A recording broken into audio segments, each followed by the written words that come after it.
আসসালামু আলাইকুম। আমরা সবাই কেমন আছেন? দেখছেন মুই কিন্তু সৌদি আরব বাংলাদেশ দাঁড়িয়ে নাইলাম রেহারাডি হয়ে লাগাইছি পর দেহি তো গাছ হইছে আলহামদুলিল্লাহ মাশাল্লাহ কই ভালোই গাছ হইছে। খেজমত করা লাগে, পানি দেওয়া লাগে সব সময়।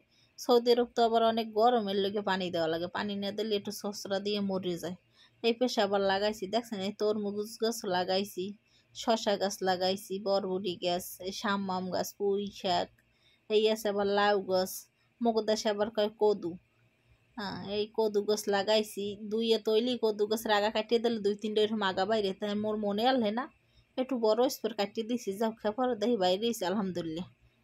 হ্যাঁ, পানি দেওয়া লাগে, খেজমত করা লাগে। সৌদি আরব তো অনেক গরম এর লেগে। এই আবার শশা গাছের আগাও কাটিয়ে দিছি, পর ওই একটা দিয়ে দুই তিনটে আগা বাইরেছে।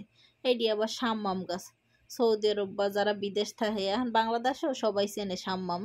শাম্মাম গাছের আগাও যদি এক বিঘে তয় আগা ভাঙ্গি দিলে আবার নতুন আগা গজায় দুই তিনটে। এই প্রত্যেকটা দুই তিনটে আগা গজাইছে, দেখছেন। আর পানি দেওয়া লাগে 24 ঘন্টা, পানি নিয়ে দিলে সোসরা দিয়ে যায়। আজ একটু পানি দিতে আবার একটু দেরি হয়েছে, মনে আল নাই দেখেন গাছটা সোসরা দিয়ে গেছে, লাল হয়ে গেছে।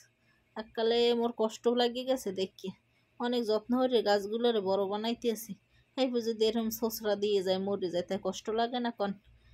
পানি দিতে একটু বুলোই গেলেই সোসরা দিয়ে যায়। পানি দেওয়া লাগে, অসম্ভব রোদ। এত রোদের মধ্যে যে গাছ হয়েছে তো আলহামদুলিল্লাহ। আমরা সবাই দোয়া করবেন জানি মোর গাছ কাটা ভালো থাকে, বাঁচিয়ে থাকে। ফল হোক আর ফুল না হোক সমস্যা নেই, ফল ফুলের দরকার নেই, গাছগুলো সুন্দর চিনে।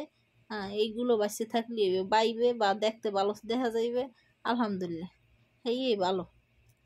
ফল ফুল তো ওটা আল্লাহর দান, আল্লাহর ভালো লাগলে ফল দেবে, হ্যাঁ না লাগলে না দেবে, আল্লাহর ইচ্ছে। আমরা সবাই